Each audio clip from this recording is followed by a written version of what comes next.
Sign of the Beaver, Chapters 13 and 14, page 63. Wherever he went now, Matt watched for Indian signs. Sometimes he could not be sure whether a branch had broken in the wind or whether an animal had scratched a queer-shaped mark on the tree trunk. Once or twice he was certain he had discovered the sign of the beaver.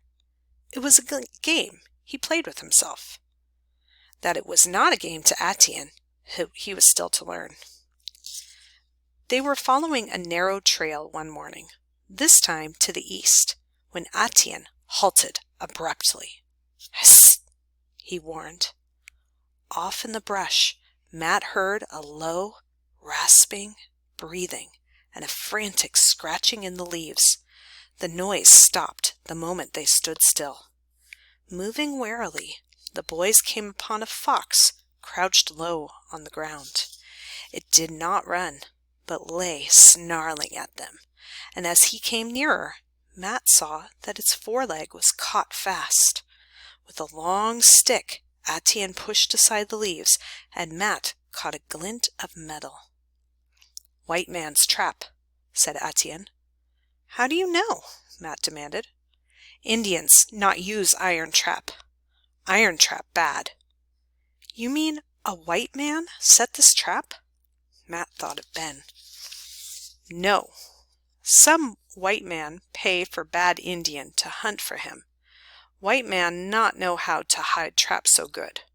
Etienne showed Matt how cleverly the trap had been hidden.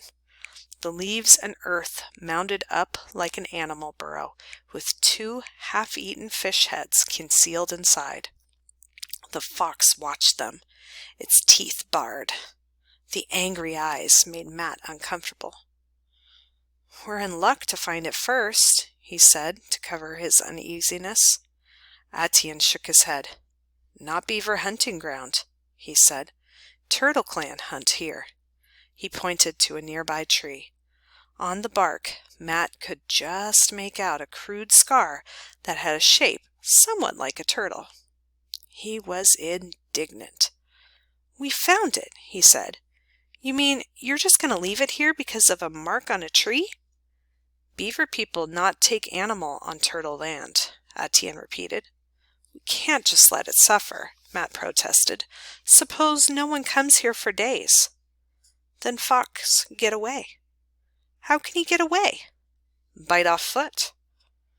Indeed, Matt could see now that the creature had already gnawed its own flesh down to the bone. "Leg mend soon," Etienne added, noting Matt's troubled face. "Fox have 3 leg beside." "I don't like it," Matt insisted. He wondered why he had minded so much. He had long ago gotten used to clubbing the small animals caught in his own snares. There was something about this fox that was different. Those defiant eyes showed no trace of fear. He was struck again by the bravery that could inflict such pain on itself to gain freedom. Reluctantly, he followed Etienne back to the trail, leaving the miserable animal behind. "It's a cruel way to trap an animal," he muttered. "Worse than our snares." Etienne agreed. "My grandfather not allow beaver people to buy iron trap. Some Indian hunt like white man now. One time, many moose and beaver. Plenty for all Indians and for white man too. But white man not hunt to eat, only for skin. Him pay Indian to get skin. So Indian use white man's trap." Matt could not find an answer. Tramping beside Etienne, he was confused and angry as well. He couldn't understand the Indian code that left an animal to suffer just because of a mark on a tree, and he was fed up with Etienne's scorn for white men. It was ridiculous to think that he and Etienne could ever really be friends. Sometimes he wished he could never see Etienne again. Even at the same moment, he realized that this was not really true. Even though Etienne annoyed him, Matt was constantly goaded to keep trying to win this strange boy's respect. He would lie awake in the night, staring up at the chinks of starlight in the cabin roof, and make up stories in which he himself, not Etienne, was the hero. Sometimes he imagined how Etienne would be in some terrible danger, and he, Matt, would be brave and calm and come swiftly to the rescue. He would kill a bear unaided, or a panther, or fend off a rattlesnake about to strike. Or he would learn about an enemy band of Indians sneaking through the forest to attack the place where Etienne was sleeping, and he would run through the woods and give the alarm in time. In the morning he laughed at himself for this childish daydreaming. There was little chance he would ever be a hero, and little chance, too, that Etienne would ever need his help. Matt knew that the Indian boy came day after day only because his grandfather sent him. For some reason, the old man had taken pity on this helpless white boy, and at the same time he had shrewdly grasped at the chance for his grandson to learn to read. If he suspected that Etienne had become the teacher instead, he would doubtless put a stop to the visits altogether. Matt knew he ought to feel grateful for Etienne's teachings. Every day, Etienne taught him some new thing. A plant like an onion that he could drop into his cooking pot to make his stew more tasty. A weed with a small orange flower and a milky juice in its stem that took away the sting of insect bites or poison ivy. A plant with brownish flowers and roots bearing a string of nut-like bulbs that thickened his stew and made it more nourishing. He had pointed out plants that Matt must never eat, no matter how hungry he might be. He had even shown Matt how to improvise a rain cape in a sudden rain by quickly punching a hole through the center of a wide strip of birch bark and making a cone of bark for his head. The only thing that Matt could teach him, Etienne was set against learning. For Etienne, the white man's signs on paper were piswat, good for nothing. Nevertheless, Matt noticed that in spite of himself, Etienne had learned something from the white boy. He was speaking the English tongue with greater ease. Perhaps he was not aware himself how differently he spoke. He picked up new words readily. Sometimes he used them with that odd humor that Matt was beginning to recognize. Matt knew that Etienne was mocking when some of his own favorite expressions came solemnly out of the Indian's mouth. "Reckon so," Etienne would say. "Rain comes soon, by golly." Sometimes he even took a fancy to a word out of Robinson Crusoe. He especially liked the sound of verily. In return, Matt liked to try out Indian words.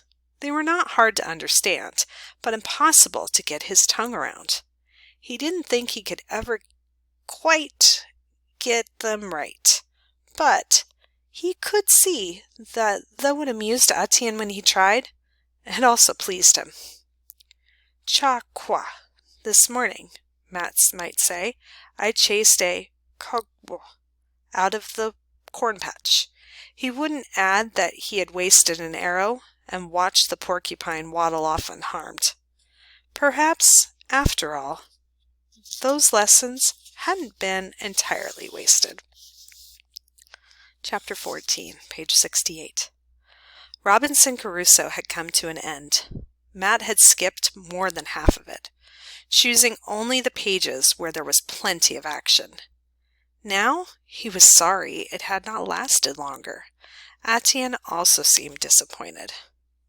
"Too bad," he commented, copying one of Matt's frequent remarks. "I tell story to brothers. Every night I tell more story. They like." Delighted, Matt tried to picture the Indians sitting around the campfire at night, listening to Etienne tell the story of Robinson Crusoe. He would give a good deal to hear Etienne's version of it. Now, suddenly, he had an inspiration. "If they want more stories, I have lots of them," he exclaimed. He took his father's Bible from the shelf. Why hadn't he thought of this before?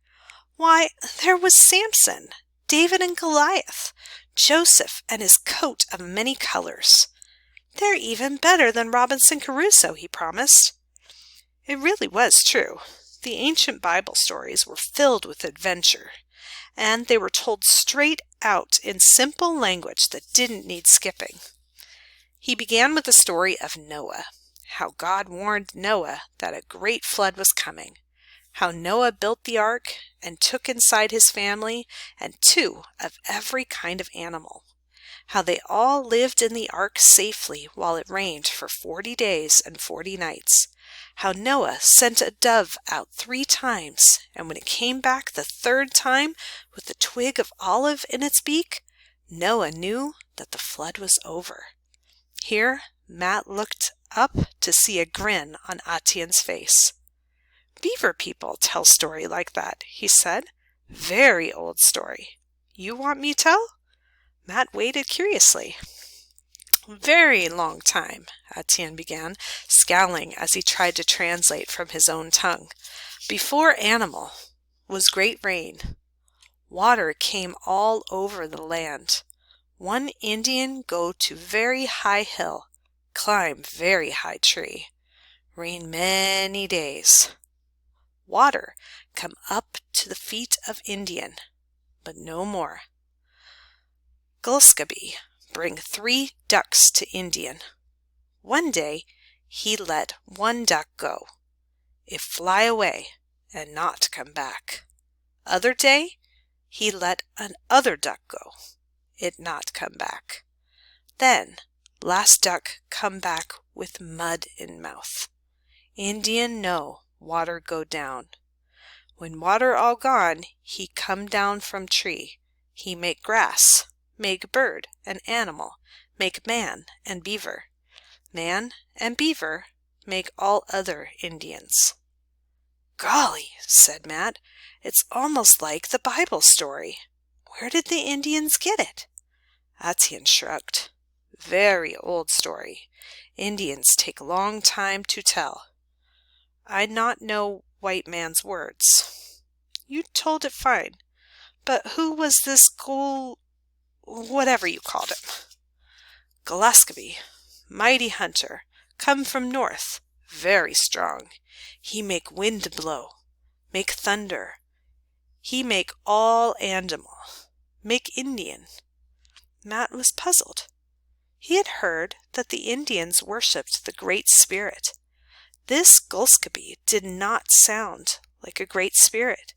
He sounded more like one of the heroes in the old folk tales his mother had told him when he was a child. He decided it would be impolite to ask more. He wondered if the Indians had many stories like that, and how could it be that here in the forest they had learned about the flood?